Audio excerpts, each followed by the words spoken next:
이제부터 미국으로 수많은 자본이 유입이 될 겁니다. 여러분들이 포트폴리오를 어떻게 구성해야 될지 오늘 이 영상이 힌트가 될 겁니다. 여러분들 미국의 베센트 재무장관이 뭐라고 얘기를 하냐면 아랍 그리고 걸프 국가들 얘네들 통화스와프 요구가 굉장히 많다. 그리고 중동 국가뿐만 아니라 아시아 국가들도 통화스와프를 많이 요청을 한다. 라는 얘기를 합니다. 자, 여러분들 아시아 국가들이랑 중동 국가들 왜 미국한테 통화스와프를 체결 요청하는 걸까? 일단은 통화스와프가 뭐냐면 그냥 단순히 쉽게 말해서 미국이 국가 통화스와프를 한다고 쳐볼게요. 그럼 A라는 국가의 통화와 미국 달러를 바꿔줄 수 있는 권리를 얘기해. 내가 A라는 국가가 지금 경제적으로 힘들어. 혹은 전쟁이 터져가지고 막 환율이 왔다 갔다 해. 근데 미국이 얘네 통화 갖고 오면 금융시장에서 달러로 바꿔줄게. 라고 하는 게 통화스와프죠. 그럼 얘네들 화폐 가치가 어떻게 돼요? 그동안은 막 경제가 안 좋고 전쟁 때문에 불안해서 야 얘네들 막 나라 망하는 거 아니니? 얘네들 돈 갖고 있으면 우리도 쫄딱 망하는 거 아니야? 라고 생각을 했지만 미국이 통화스와프를 해준대 바꿔준대 안심이 들겠죠. 야 쟤네 통화스와프 미국이랑 바꿀 수 있어. 그러면 얘네들은 전 세계 안전자산 달러랑 바꿔주는 거니까 간접적으로 얘네들도 안전자산이다. 이렇게 인식이 들 수 있겠죠. 그래서 이걸 통화스와프라고 해요. 근데 지금 베센트 재무장관이 무슨 얘기를 하냐면 걸프 국가들, 중동에 있는 국가들이죠. 그리고 아시아 국가들이 통화스와프를 요청하고 있다 그래요. 왜 요청하고 있을까? 일단 걸프 국가들은 이란이 계속해서 막 이방 사방팔방 막 공격을 하면서 걸프 국가들이 지금 힘들죠.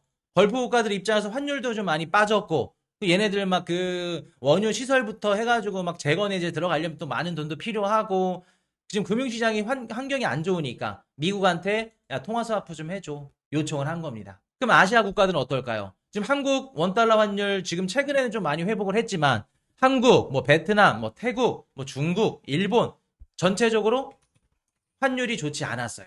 왜? 호르무즈 해협이 묶이면서 어떻게 됐다? 원유 의존도가 높았던 아시아 국가들은 환율이 튈 수밖에 없겠죠. 아시아나 이런 아니면 걸프 국가들이 지금 환율이나 금융시장이 안 좋다는 거죠. 그래서 미국한테 통화스와프를 요청을 했다. 원래 이게 처음에 언제 생겼냐면은 2008년도 그 금융위기 때 있죠. 리먼 브러더스가 무너졌을 때. 그때 무너지고 나서 뭐가 생겼냐면 전 세계에 있는 그 각 국가들의 화폐 가치가 막 흔들리고 막 무너지면서 얘네들끼리 서로 패깅을 시켜버렸어요. 그러니까 우리가 안전하게 통화스와프 해줄게 해서 생긴 게 2008년도 금융위기 때.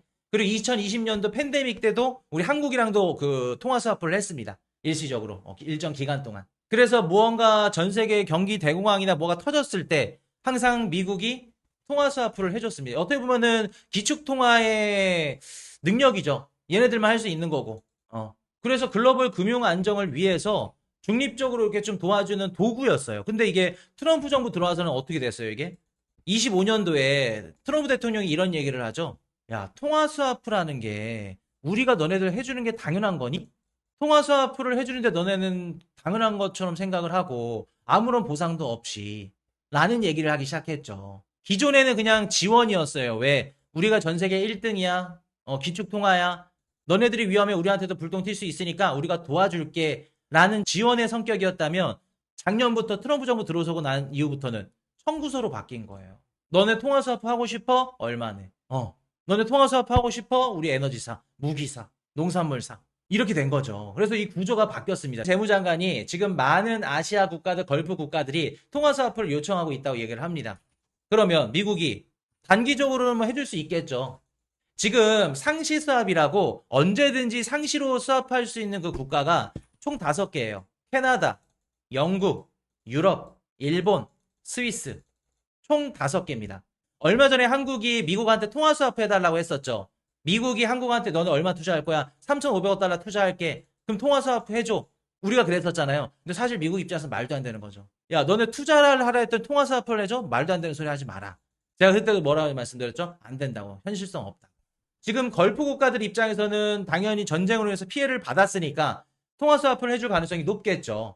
상시는 아니겠지만 전쟁을 회복할 때까지 일정 기간을 두고 해줄 겁니다. 그리고 아시아 국가들도 한국 필요 있을까? 원체 지금 수출도 좋고 경제 성장률은 나쁘지 않아서 뭐 아시아 국가 중에서도 힘들면 해줄 수 있겠죠. 근데 여러분들 무조건 리턴 값이 있어야 된다는 거예요. 트럼프 정부에는. 통화스와프가 공짜가 아니다.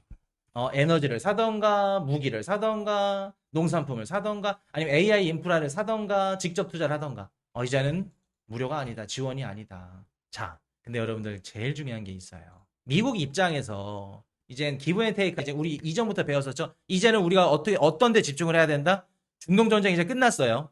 중동 전쟁 끝났고 미국이 전 세계 대상으로 어떻게 한다? 영수증을 받는 겁니다. 전쟁에 대한 영수증. 야, 우리가 중동에서 싸워줬잖아. 니네들 원유 수급받는데 우리가 지켜줬잖아. 거기에 대한 영수증 줘. 우리가 싸운 거 지금 군인도 어떻게 뭐 얼마나 사망을 했고 비행기도 잃었고 너네들이 내. 우리 입장에선 승질이 나죠. 근데 미국 입장에선 당연한 거예요. 그러니까 어쩔 수 없는 거야. 힘센 놈 그 논리대로 가는 거예요. 그럼 지금부터 트럼프 대통령이 어떻게 됐다? 중동 전쟁에 대한 영수증 청구가 시작됐다. 그럼 영수증 청구 중에 한 가지가 통화스와프도 해당이 되죠. 공짜 아니라고 말씀드렸죠? 이거 해주는 대신 돈을 받을 거다. 살생부를 만들었어요, 여러분들. 트럼프 대통령이. 좋은 국가, 나쁜 국가. 나쁜 국가 어디? 호르무즈 해협에 지원 안 해준 국가들. 그럼 얘네들한테 영수증 매기겠다는 거예요. 돈 받겠다는 겁니다, 여러분. 이해되셨죠? 그럼 이제 미국 트럼프 정부가 전 세계 상대로 돈을 걷겠다는 거예요. 그리고 7월부터 또 관세 매길 수 있게 됐죠? 그럼 또 관세로 돈 걷겠지. 이번 전쟁의 진짜 최대 승자, 최대 수혜주가 누군지. 여러분들, 미국이 이란을 이번에 공격한 다양한 이유 중에 한 가지, 근본적인 이유가 한 가지 뭔가요? 여러 가지 이유가 있지만 미국이 이란을 공격했어. 근데 근본적인 이유가 있죠. 최근에 중동의 원유 그리고 거래량 이 결제를 위안화로 하죠. 비중이 계속해서 올라오고 있죠. 그리고 중국과 사우디 양 국가의 위안화 거래 비중이 거의 한 막 40% 이렇게 된다 그래요. 이란이랑은 뭐 거의 위안화로 쓰는 거고. 자, 그럼 미국 입장에서 기분이 썩 좋지 않죠. 중동에서 원유 거래 우리 5일 달러 패깅인데 위안화로 거래를 해? 그럼 이대로 냅두면 어떻게 된다? 중동에 대한 영향력 그리고 중동에 대한 앞으로 뭐 인프라든 뭐 1대1로든 IMAC든 뭐 이런 많은 부분들이 중국한테 넘겨줄 수가 있게 돼요. 그럼 미국 입장에서 어떻게 해야 된다? 견제를 해야겠죠. 미국이 이번에 이란을 공격한 근본적인 다양한 이유 중에 한 가지가 뭐냐면 달러 패권이에요. 달러 패권입니다. 달러 패권을 지키기 위해서 위안화 비중을 조금 낮추고 미국이 이란을 공격하고 나서 지금 걸프만에 있는 국가들이 미국한테 뭐를 요청하고 있어요? 통화스와프를 요청하고 있죠. 그럼 미국이 원하는 대로 됐네요. 중동에 있는 국가들이 미국한테 달러 패권, 통화스와프를 요청했다는 건 달러가 필요하다는 거고 달러 패권을 다시 이전보다 확고히 할 수 있는 계기가 만들어졌네요. 그리고 여러분들 봅시다. 미국한테 도움을 요청했다는 건 뭔 뜻이에요? 중국이 아니라? 그동안 사우디든 뭐 아랍이든 뭐 이란이든 중동에 있었던 국가들이 중국과 비즈니스 파트너로 격상을 됐었지만 진짜 전시 상황이 터지고 진짜 자기네들이 죽을랑 말랑 하니까 실질적으로 미국한테 도움을 요청을 하는구나. 중국은 평시에 그냥 비즈니스 파트너. 진짜 우리 국가를 살려줄 수 있는 전시 보호자는 미국이구나. 이런 구조를 미국 입장에서 재확인했다. 재확인했다. 달러 패권을 어느 정도 이란 공격을 함으로써 지켜냈다라고 우리가 볼 수 있겠죠. 중동만 그럴까요? 자, 유럽 가볼까요, 여러분들? 지금 나토에서 스페인 뺀다고 얘기하고 있죠. 스페인 탈퇴한다고. 이번 중동 전쟁 직전에 나토가 어땠냐면 목에 막 핏대 세웠어요. 물론 25년도에 그 나토의 그 국방비 그 분담 비중을 아마 5%로 올린 거로 알고 있습니다. 올렸을 거예요. 그거 해주고 나서 막 이제 세게 얘기를 하고 막 마크롱이랑 독일이랑 막 얘기를 했어. 야, 그래도 너는 심한 거 아니냐, 미국한테. 호르무즈 해협이 딱 잠겨요. 그러니까 누구한테 가장 피해가 클까? 아시아, 뭐 중국, 얘네들도 있겠지만 이탈리아, 스페인, 그리스, 유럽한테도 피해가 크죠. 호르무즈 해협이 잠기니까 미국이 중국을 견제하는 역할도 했지만 결과적으로 미국이 유럽도 견제하는 역할을 한 거죠. 그럼 유럽 입장에서 호르무즈 해협 잠기고 난 전이랑 후랑 당연히 태도가 달라지겠죠. 이미 지금 미 오함대가 지금 바레인에 주둔하면서 호르무즈 해협을 지금 계속해서 감싸고 있죠. 유럽의 에너지 안보를 누가 지락펴락한다? 미국이 지락펴락하는구나. 그럼 트럼프 대통령은 누구한테 간다? 유럽이랑 나토 하겠죠. 나토한테는 뭐를 바랄 수 있어요? 너네 국방비 좀 늘려, 더 내. 군사 분담비 좀 더 내. 우리가 돈 다 내잖아. 아니면 너네 방위비 분담 재협상 하는 거고 그리고 너네 나토의 회원 국가들 우리 에너지나 무기 좀 살래? 오히려? 어차피 너네 그 방위비 분담비 그 늘리면은 무기 필요할 거 아니야? 미국 거 사라.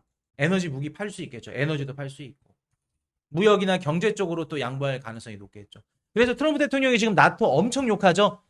호르무즈 해협 지금 도움 주지 않았다고 어제도 그렇고 오늘도 그렇고 계속 올려요. 뭔 뜻이냐면 돈 내놓으라는 거야. 돈. 진짜 나토가 싫어서가 아니라 여러분들 돈 내놓으라고. 어. 이거면 돼. 이것만.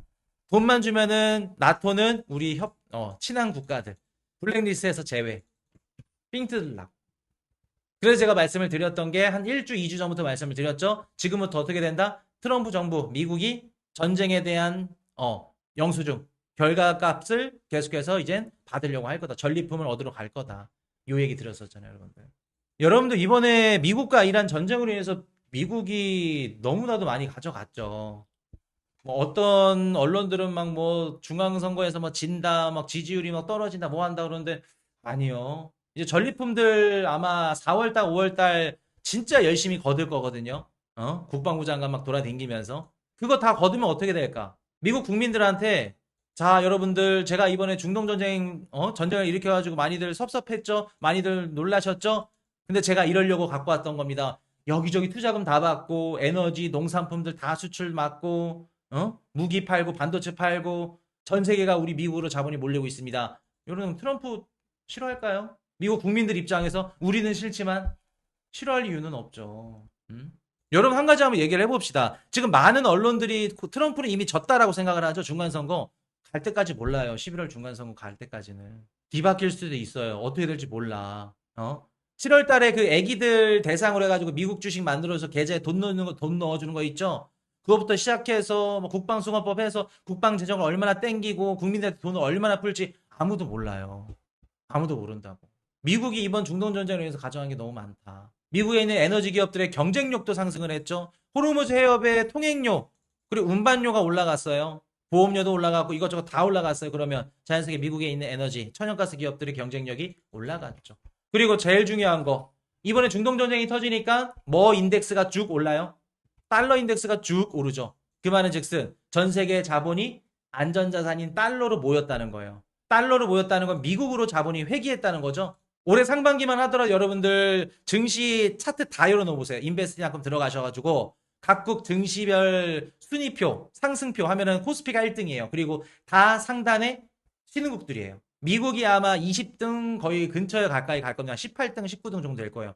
신흥국들로 다 자본이 몰려 나갔던 게 이제는 어떻게 된다? 미국으로 쏠리기 시작한다. 왜? 트럼프 정부가 전쟁 계산서를 들이밀면서 그 전쟁 계산서에 대해서 안 줄 수가 없어요, 여러분들. 중국은 안 주고 백이죠. 삐까삐까 하니까. 근데 중국한테는 계산서 안 들이댄다고. 중간선거 얼마 안 남았으니까 힘 약한 좀 나머지 국가들한테 계산서를 내민다고 자기네 우방 국가들한테. 그럼 어쩔 수 없이 계산서에서 이젠 쇼부를 보는 거죠. 좀 깎아줘. 트럼프 대통령이 뭐 100억 달러 계산서를 갖고 와 그러면 야 좀 우리 사이에 좀 너무하잖아. 50억 달러로 하자. 야 50억 달러 안 돼. 60억 달러. 그래 그러면 55억 달러 하자. 그래 55억 달러. 콜. 그럼 이제 다 SNS에다 다음날 이제 우리 우방국. 한국은 우리 친한 국가.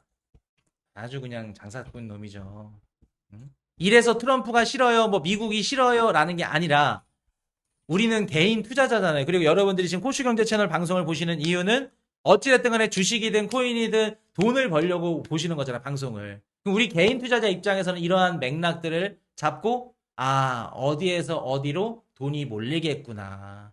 그럼 내가 똑같은 자산을 갖고 포트폴리오를 만들어서 배분을 한다고 했을 때 내가 어디에 대한 비중을 조금 더 높여야겠구나 라는 생각이 드실 거예요. 어디 비중을 조금 줄이고 어디로 가야 되는지 아시겠죠, 여러분들?